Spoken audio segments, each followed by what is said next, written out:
दुनिया के सामने आतंकवाद को पनाह देने वाले पाकिस्तान का चेहरा एक बार फिर बेनकाब हो गया है। लश्कर के जिस टॉप कमांडर अब्दुल रऊफ को पाकिस्तान मौलाना बता रहा था, वो एक बार फिर पाकिस्तानियों से भारत के खिलाफ जिहाद की अपील करता नजर आया। वो हाफिज अब्दुल रऊफ जो आतंकी संगठन लश्कर-ए-तैयबा का टॉप कमांडर है, जो आतंकी फैक्ट्री चलाता है। वो हाफिज अब्दुल रऊफ जो पाकिस्तानी सेना के 7 आतंकियों के जनाजों में शामिल था। वो हाफिज अब्दुल रऊफ जिसे पाकिस्तानी सेना बार बार मौलाना बताकर बचाने की कोशिश करती है। अब उसी आतंकी अब्दुल रऊफ ने खुद पाकिस्तान के झूठ की पोल खोल दी है और अपने ताज़ा वीडियो में भारत के खिलाफ जिहाद की खुली अपील करता नजर आया। भारत के ऑपरेशन सिंदूर के बाद लश्कर के मारे गए आतंकियों के जनाजे में हाफिज अब्दुल रऊफ पाकिस्तानी सेना के अधिकारियों के साथ शामिल था और पाकिस्तान ने इस आतंकी को आम मौलवी बताते हुए बकायदा उसका नागरिकता कार्ड भी दिखाया था। और अब पाकिस्तान के इसी आतंकी नागरिक की हकीकत दुनिया के सामने आ चुकी है। लश्कर आतंकी अब्दुल रऊफ का ये जहरीला भाषण इस बात का सबूत है कि पाकिस्तान की सरजमी आज भी आतंक का गढ़ है और वहाँ की सत्ता आतंकियों की सरपरस्त बनी हुई है।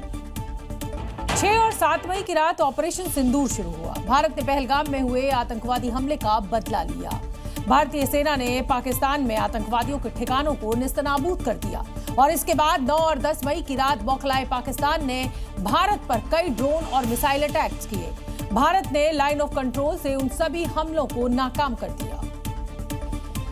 और जी न्यूज की टीम उस जगह पर पहुंची जहां से भारत के रणबांकुरों ने पाकिस्तान को करारा जवाब दिया। जैसे ही पता चलता है कि सामने से किसी भी तरह से नापाक साजिश को अंजाम देने की कोशिश की जा रही है, तो इसी तरह से भारतीय सेना के जो जवान हैं वो एक्टिव मोड में आपको नजर आएंगे। जी न्यूज की टीम उन रणबांकुरों से मिली जिनकी बदौलत हम और आप चैन की नींद सो पाते हैं।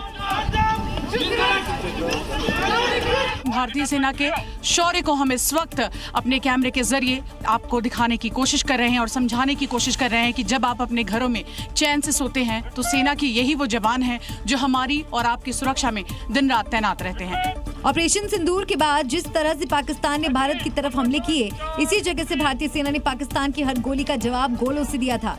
जैसे ही खबर मिलती है कि हमला हुआ है, वैसे ही कमांड सेंटर से यहाँ पर जवानों को ये संदेश दिया गया और कमांड किया जा रहा है। आप देख सकते हैं आर्टिलरी गन्स यहाँ पर आपको नजर आ रही हैं। ऑपरेशन सिंदूर के बाद इसी कमांड सेंटर से पाकिस्तान के नापाक हमलों को एंगेज किया गया और फिर हवा में ही मार गिराया। भले ही भारत पाकिस्तान के बीच सीज फायर हो चुका है, लेकिन कायर पाकिस्तान कब नापाक हरकत कर दे किसी को नहीं पता। इसीलिए ये जवान हर वक्त देश की सुरक्षा के लिए सरहदों पर तैनात रहते हैं। ऑपरेशन सिंदूर से पूरी दुनिया ने भारत की ताकत को देखा और भारत के स्वदेशी हथियारों का भी डंका बजा। पाकिस्तान ने चीनी मिसाइलों का इस्तेमाल किया, तुर्की के ड्रोन से भारत पर हमले की साजिश की, लेकिन लाइन ऑफ कंट्रोल पर तैनात भारत के स्वदेशी हथियारों के सामने ये हथियार फुस साबित हुए।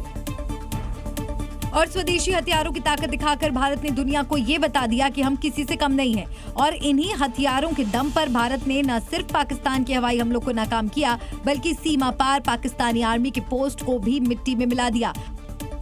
IFG इंडिजीनियस फील्ड गन हम आपको दिखा रहे हैं। इन तस्वीरों को देखिए, भारत में ये बना हुआ है और सबसे बड़ी खासियत इसकी कि आपको बता दें इसकी रेंज 17 किलोमीटर है और माउंटेन एरिया में इसकी रेंज 22 किलोमीटर तक जाती है। और ये आत्मनिर्भर भारत की तस्वीर है। ये भारत की सैन्य शक्ति है जो दुश्मन देशों के हर हमले को हवा में ही मार गिराता है। अशोक स्तंभ बना हुआ है आत्मनिर्भर भारत की ये झलक आप देखिए, क्योंकि लगातार भारतीय सेना जो है रोज नए नए इतिहास रच रही है।